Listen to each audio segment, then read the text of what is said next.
జహీరాబాద్ నియోజకవర్గంలోని ఎన్నికల్లో నిలబడ్డది బీజేపీ తరపున వార్డు మెంబర్ 6 మంగళి మాధురి. కమలం గుర్తు ఓటు వేసి అత్యధిక మెజారిటీతో గెలిపించగలరని, అక్క చెల్లెలకు, అన్నదమ్ములకు, నాతోటి గ్రామ పెద్దలకు ఓటేసి నన్ను భారీ మెజారిటీతో గెలిపిస్తారని కోరుతున్నామన్నారు.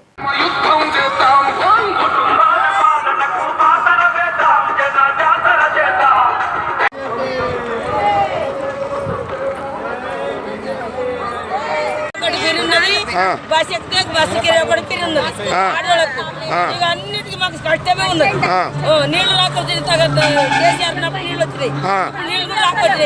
కాంగ్రెస్ వచ్చినప్పటి నుంచి ఏం రాలేదా? మరి ఎట్లా మరి ఇప్పుడు బీజేపీ పార్టీ నుంచి క్యాండిడేట్ నిలబడ్డది కదా, ఆమె గెలిస్తే పని చేయగలుగుతుందా?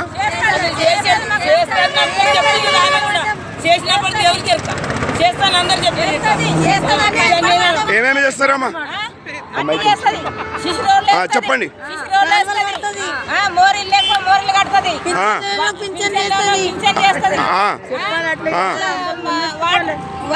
వాటర్ వేస్తుంది, అన్ని చేస్తా, అన్నిటికి సపోర్ట్ మేము ఉన్నాం.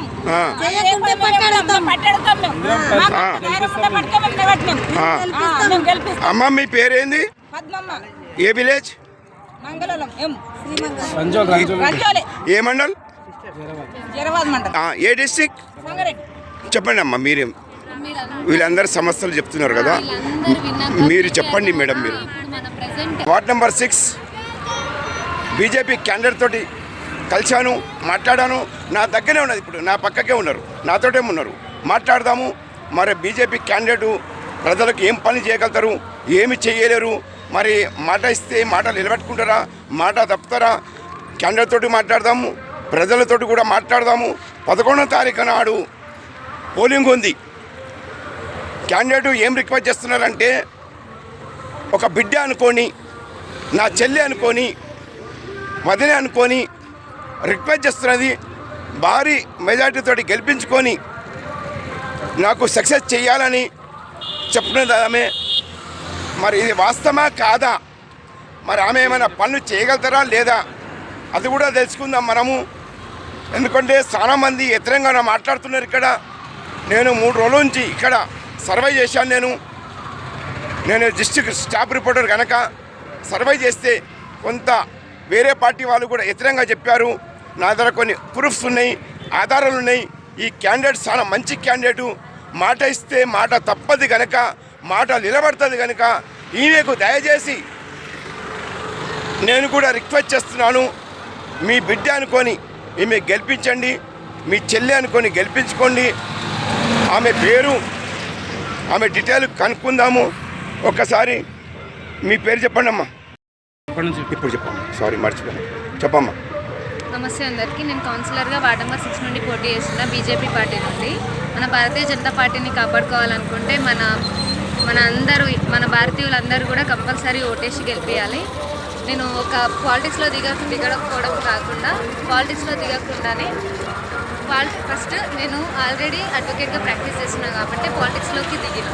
కంపల్సరీ మీరు అందరూ ఇంత చిన్న వయసుందని చూడకుండా అడ్వకేట్గా ప్రాక్టీస్ చేస్తున్నందుకు మీకు ఏ విధంగా అయినా సహాయం చేయగలుగుతా. కొందరు హ్యాండిక్యాప్ వాళ్ళకి కానీ, పేద ప్రజలకు కానీ నేను ఫ్రీగా న్యాయం చేసి వద్దామని అనుకుంటున్నాను. కంపల్సరీ మేడం, ఇప్పుడు పేద వాళ్ళకు మీరు హ్యాండిక్యాప్ వాళ్ళకి సాయం చేస్తున్నారు కదా, అన్నారు కదా, పుట్టి వాళ్ళకు ఏం చేస్తారు? నేను జిల్లా స్టాఫ్ రిపోర్టర్ మహమ్మద్ చాంద్ పాషాగా నేను అడుగుతున్నాను, దీనికి ఆన్సర్ ఇవ్వండి. అంగవికలులకి, హ్యాండిక్యాప్డ్ వాళ్ళకి, పేద ప్రజలకు అందరికీ కూడా నేను కంపల్సరీ ఫ్రీగా న్యాయంగా పోరాడి అందరికీ న్యాయం చేసి అందరి తరఫు నుండి కూడా, నేను పేద ప్రజల తరఫు నుండి కూడా ఫ్రీగా న్యాయ సేవ అందించాలనుకుంటున్నాను. ఒకవేళ మీరు గెలిచినాక మాట తప్పితే అప్పుడే చూసుకోండి. నేను ఆల్రెడీ అడ్వకేట్, ప్రజలు మీ మీద కూడా చర్యలు తీసుకోండి. అడ్వకేట్ కానీ, చీఫ్ మినిస్టర్ అయినా కానీ ప్రజలకు పూర్తిగా హక్కు ఉంది, దీనికి ఆన్సర్ ఇవ్వండి. అవును, ఉంది. కాబట్టి నేను కూడా అన్ని ప్రశ్నలకి అన్ని సమాధానాలు ఉన్నాయి నా దగ్గర. కంపల్సరీ ఓటేసి గెలిపించి చూడండి. అప్పుడు నేను కంపల్సరీ అన్ని వార్డ్ నెంబర్ 6 కాకుండా వేరే దగ్గర ఎక్కడున్నా కానీ నేను అన్నీ డెవలప్ చేద్దామని అనుకుంటున్నాను. అంటే ప్రజలకి మీరు ఏమనుకుంటున్నారు? మీ బిడ్డ అనుకొని ఓటేయమంటున్నారా, చెల్లి అనుకొని ఓటేయమంటున్నారా? అంతే కదా. ఇప్పుడు నేను చిన్న వయసులో ఉంది కాబట్టి నేను అందరికీ కూడా రిక్వెస్ట్ చేసేది ఒకటే, మీ చెల్లి అనుకొని కంపల్సరీ, ఇప్పుడు తాతలు ఉన్నా కానీ మీ మన్మరాలు అనుకొని నాకు ఓటేసి చూపించండి అని చెప్పేసి నేను అందరికీ చెప్తున్నాను. పాలిటిక్సే కాకుండా నేను ఇంకా ఉచిత న్యాయ సేవ కూడా అందించడానికి ఏమేం చేయగలుగుతారు మేడం? మీరు ఏమేం పనులు చేయగలుగుతారు గెలిస్తేనే? గెలిస్తే మన వార్డులో ఎస్పెషల్గా మన రంజోల్ గ్రామంలో వార్డ్ నెంబర్ 6లో కానీ ఎలాంటి సౌకర్యాలు లేవు. రోడ్స్ కానీ, ఎలక్ట్రిసిటీ కానీ, మళ్ళీ డ్రైనేజ్ కానీ ఏది కూడా సరిగ్గా లేదు. కాబట్టి అవన్నిటిని కూడా నేను డెవలప్ చేసి కంపల్సరీ అందరికీ కూడా సేవ. కొన్ని వాటర్ ప్రాబ్లమ్స్ కూడా ఉన్నాయి మేడం ఇక్కడ. అవును, కొన్ని వార్డ్స్లో ఆల్రెడీ మనకు మిషన్ భగీరథ ఉంది. ఇంకొకటి విషయం మేడం, ఇప్పుడు కొంతమంది బీజేపీ వాళ్ళు ఓట్ చోరీ చేస్తున్నా అని చెప్తున్నారు. దానికి ఏం ఆన్సర్ ఇస్తారు? ఓట్ ఎవరు చోరీ చేస్తున్నారు మేడం? అలాంటిది మాత్రం మన పార్టీలోనే లేదు, మన ధర్మం. చాలా మంది ఇప్పుడు ఇక్కడ వ్యతిరేకంగా మాట్లాడుతున్నారు, ఓట్ చోరీ చేస్తున్నారు బీజేపీ వాళ్ళు అని చెప్పారు.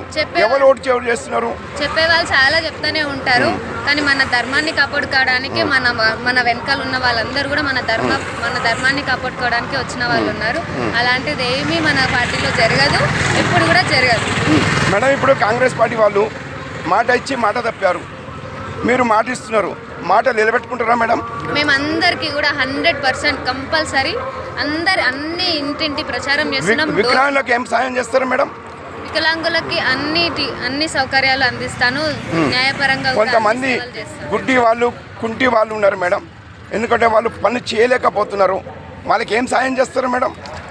అందరికీ కూడా నేను నాతో అయినంత సాయం, నేను ఇంకా కూడా ఎఫర్ట్స్ పెట్టి కంపల్సరీ సాయం చేయడానికి రెడీగా ఉన్నాను. మా వెనకాల మా అన్న కానీ, మా బాబాయ్ కానీ అందరు సపోర్టింగ్గా ఉన్నారు నాకు. వాళ్ళు కూడా ఆల్రెడీ ఒక వార్డ్ మెంబర్గా ఆల్రెడీ విన్ అయిన వాళ్ళే ఉన్నారు. కంపల్సరీ ఈసారి కూడా విన్ అవుతామని కోరు. ఇంకొకటి మేడం, ఇక్కడ పేదవాళ్ళు ఆడపిల్లలు పాపము చాలా పేదవాళ్ళు కట్నాలు ఇయ్యక నానా ఇబ్బందులు అవస్థలు పడుతున్నారు. తల్లిదండ్రులు కట్నం ఇయ్యక ఊరేసుకుంటున్నారు. అసలు వాళ్ళకి ఏం హెల్ప్ చేస్తారా మేడం? వాళ్ళకు మ్యారేజ్ చేయగలుగుతారా పేదవాళ్ళకు? నేను చెప్పేది ఒకటే ఏంటంటే, ఆల్రెడీ మనకి డౌరీ ప్రొహిబిషన్ యాక్ట్ వచ్చినాక కూడా చాలా జనాలు డౌరీ కిందనో కట్నం కింద అని తీసుకుంటున్నారు, మళ్ళీ సపరేట్గా గిఫ్ట్ కింద తీసుకుంటున్నారు. అయినా సరే తీసుకున్నాక కూడా మనకు మళ్ళీ డొమెస్టిక్ వైలెన్స్ కేసెస్ కూడా చాలా ఎక్కువ అవుతున్నాయి. అలాంటిది ఏది కూడా జరగకుండా డౌరీ సిస్టమ్ని మొత్తం ఆల్రెడీ ప్రొహిబిషన్ ఉన్నా కానీ ఆల్రెడీ మళ్ళీ డౌరీస్ తీసుకోవడం మొదలు పెడుతున్నారు. అది మొత్తం నేను ఆపేసి కంపల్సరీ అందరికీ కూడా సేవ చేద్దాం.